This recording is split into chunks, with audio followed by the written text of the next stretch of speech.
Hi there, welcome to Power to the Flower. Thanks for joining me here today on my Zone 9 gardening channel.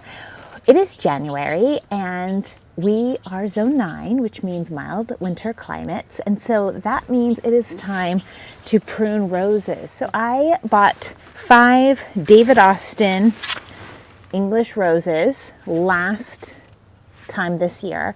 They arrived, I think, in March, and I planted them up. They were bare root. You can see that video up here, and I will also link it in the description below. And this was one of them. It was called Roald Dahl, like the author. My daughter loves Roald Dahl and has read pretty much all of his books. So we bought 2 of these shrub roses, and this is one in this terracotta pot, and then I also have one in the ground right over there, and we'll be doing that one as well. Here is the Roald Dahl planted in the terracotta pot. It had beautiful, sweet-smelling flowers all season long, from spring all the way into fall. It's prized for its health, and so we really didn't deal with zero aphids. The only issue was that the one in the pot had lighter color leaves than this one that was planted in the ground. The flowers, as you can see, start as kind of an orange and then move to apricot and fade to like a light yellow. They were beautiful, and I cannot wait for this year. Since this is after the first growing season, we will be following the directions on how to prune a first year rose. When you buy a David Austin rose, they send you a little booklet with all of the information that you need to do the right thing. So it says directly in here what we need to do to prune shrub roses, which the Roald Dahl rose is a shrub rose. Cut back all the stems to a height of 12 to 18 inches from the ground, remove the remaining foliage, and dispose of everything in the garden waste. So sounds fairly simple. From watching the videos, they had like a very helpful idea, which was to make a measuring gauge. They put theirs to 15 inches, so I'm just going to copy them. There's no reason to reinvent the wheel. So about here, and I'm just going to cut this.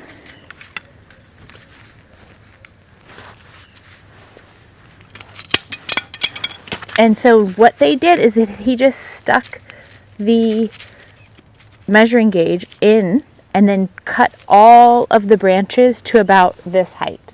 It also says in the booklet to cut off any old stems or dead and dying and diseased stems and dispose of everything in the garden waste. So let's see how we do.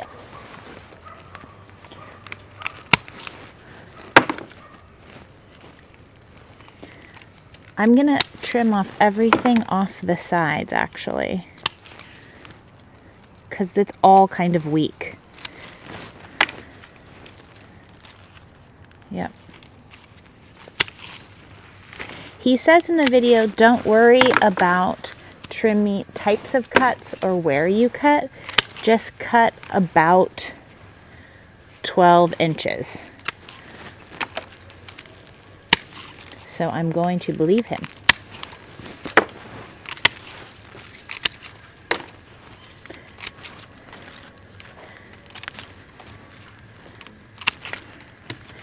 The funny thing is that you are supposed to cut, you're supposed to take off all of the, you're supposed to take off all of the leaves. And do you know why that is? It's kind of obvious, but I didn't realize it at the time. It's to make sure that none of these leaves that might have like fungal rot on them or something come back next year. You get to start fresh every year with your roses, which is awesome. Definitely, he says, wear gloves because you might get stuck to your rose bush. This one's quite weak.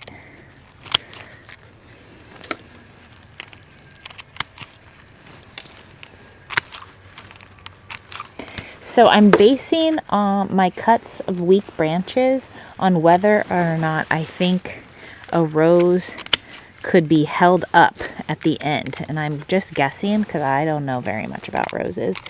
But this one's going the wrong direction. So I'm just going to cut that off all the way.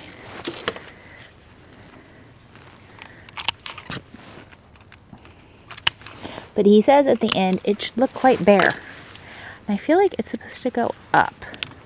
That's definitely what the picture looks like.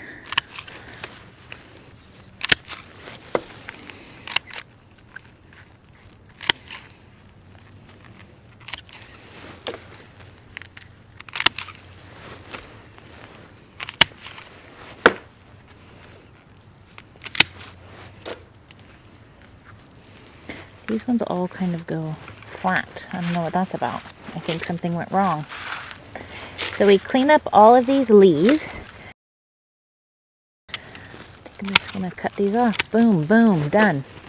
No thinking, just doing.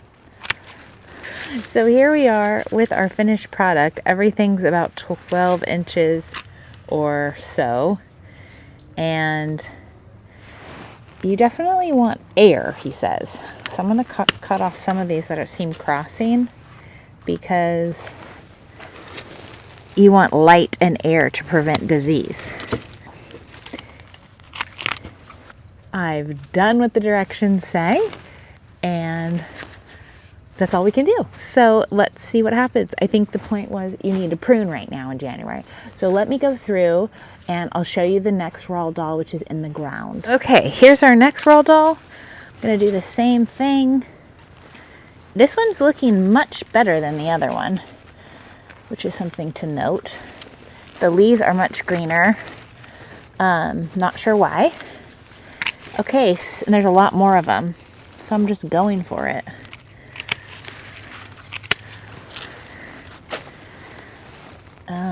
Harder to see this one because of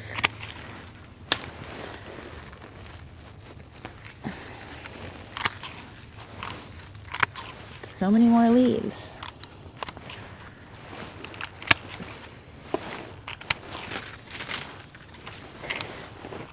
Yeah, I'm gonna cut that one shorter. Shrub roses. More complicated at home than on David Austin's movie.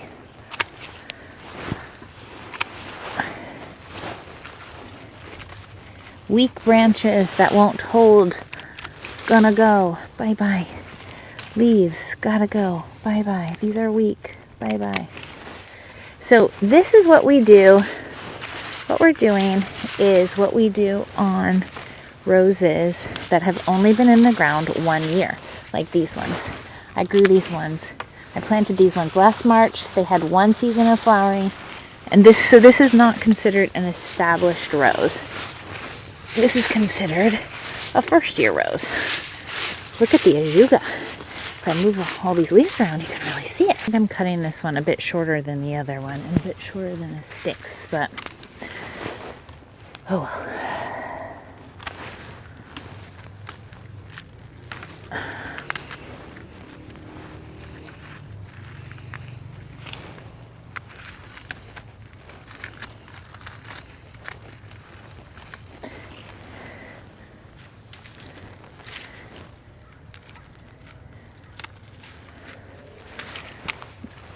So see, this is not very strong. The whole thing is not very strong. So actually, I'm just going to cut off most of these side shoots because they just aren't very strong. And hope that we get better, stronger growth next year. And this is the part that all of you gardeners can relate to. I started tidying up that rose and those leaves and couldn't stop. So I ended up pruning back pretty much everything in this bed minus the ajuga, which is that colorful rose ajuga, and then also the violas and pansies I left. But it was great. And then it got dark and I went into the next day. So here's our Roald Dahl rose the next day after its prune job, looking bare and clean, just as it should. You can see I pruned it slightly shorter than our 15-inch stick, but remember the range was 12 to 18 inches, so it's fine. So our next job will be to keep an eye for new growth and then to give the first feed to the roses. I use Rose Tone, which has been great, and I'm excited to do that probably in February, I'm guessing, but it will really depend on weather in our area. So you can see there's already some growth right here, little shoots poking up on the pruned stems. So that's why I'm thinking February might be our time for our first feed. And that brings us to the end of this lovely video. Thanks so much for watching. You can find me during the week on Instagram and Facebook, and I post videos every Tuesday here on YouTube.